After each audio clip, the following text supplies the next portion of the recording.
all, welcome to Vicarage Road.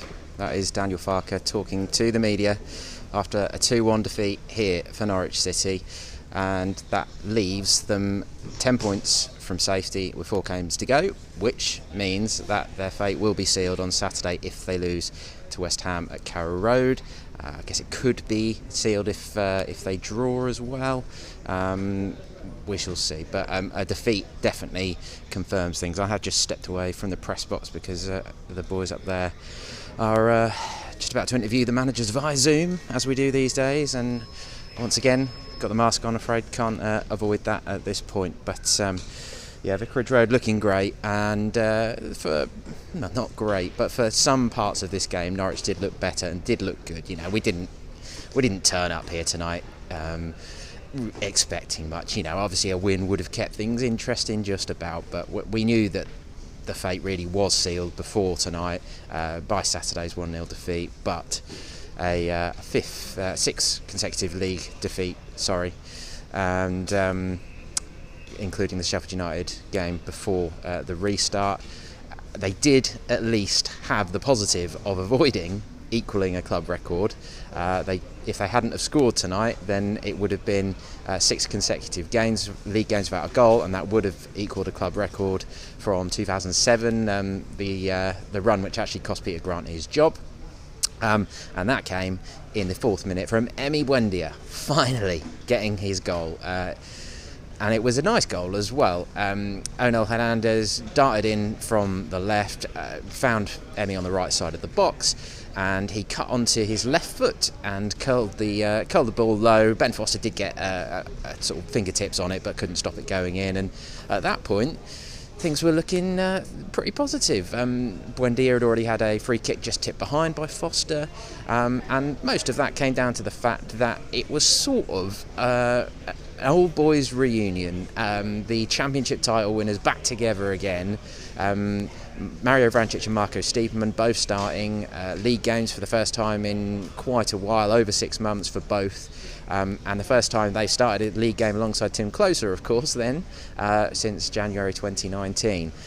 They were very clearly trying to get the ball to Pukki quickly. That is that understanding that we know and love, I suppose, from last season. That cohesion was there, that understanding of having Hernandez, Stiepermann, Buendia behind Pukki, and then Vrancic alongside Teti in midfield, with Closer at the back as well. We know that he can contribute to passing, as can Ben Godfrey as well, and it was a pretty positive start on the whole, but Watford came back into it very quickly, and actually Farker hadn't celebrated the goal especially, I guess because it was so early. Maybe he was just waiting to check that VAR wasn't going to rule it out or something stupid, but he didn't go too mad. And from then on, it was Ismaila Sarr, who was a £32 million club record signing for Watford, who gave Jamal Lewis a bit of a torrid time, really, and he kept getting the ball in the box, kept causing problems, and Lewis got himself in a muddle from a pretty simple Closer pass, had to sort of haul Sarr down, got a booking for that, and then Capoue delivers the free kick towards the back post.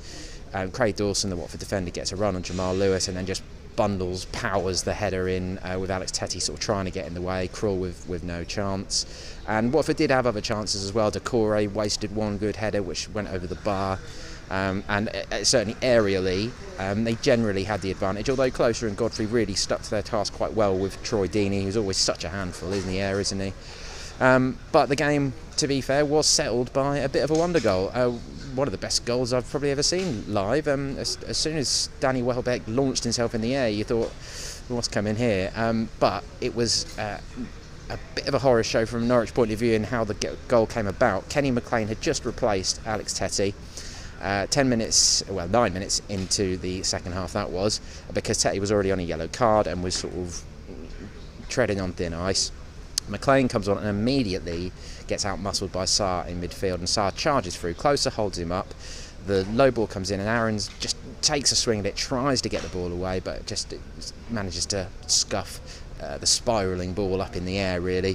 And Welbeck, right on the penalty spot, sees his opportunity. Has had such injury problems as well. Barely, I think I just heard someone say that was his first goal for 3 years, actually. Launches himself in the air. Lovely bicycle kick into top left corner. Tim Krul with no chance. Talking of whom, I have just had a very brief chat with Tim, and understandably it's very difficult for players to find the words at the moment. Tonight, it's not about tonight, is it? They're kind of having to persevere. They know where they're heading. They know they're going back to the Championship. We all do.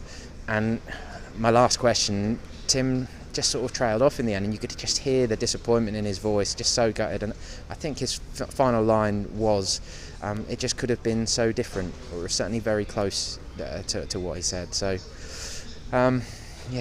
not the most fun of nights. I'm not sure if you can make that out, but it is absolutely pouring down with rain as well, which is always good. But otherwise, I will keep the video verdict reasonably short. Bright spots. Emi Buendia was lively, although he did almost repeat that sort of nightmare moment from the home game when he lost possession within, I think it was 2 minutes, and let Watford go clean through. But Norwich survived that one and then countered, and Buendia, that early chance that Foster tipped behind. But in the moment, I just thought, oh no, not again, because obviously he got absolutely roasted for that. But he did look happier with familiar faces around him. So, Vrancic, fitness has been a big issue for him throughout the season and disrupted him. Stevenman, of course, had that sort of false positive with coronavirus, which messed up his restart, certainly. But after the first half of the season, things haven't really gone for him either. And I'm not saying they were world beaters tonight either, but it was a step forward. It was an encouraging performance that was denied by a very good goal. But Watford, as you can imagine, the cheers from their coaching staff were very, very loud at full time, because they were very relieved. This puts them on the verge of survival, although they've still got work to do.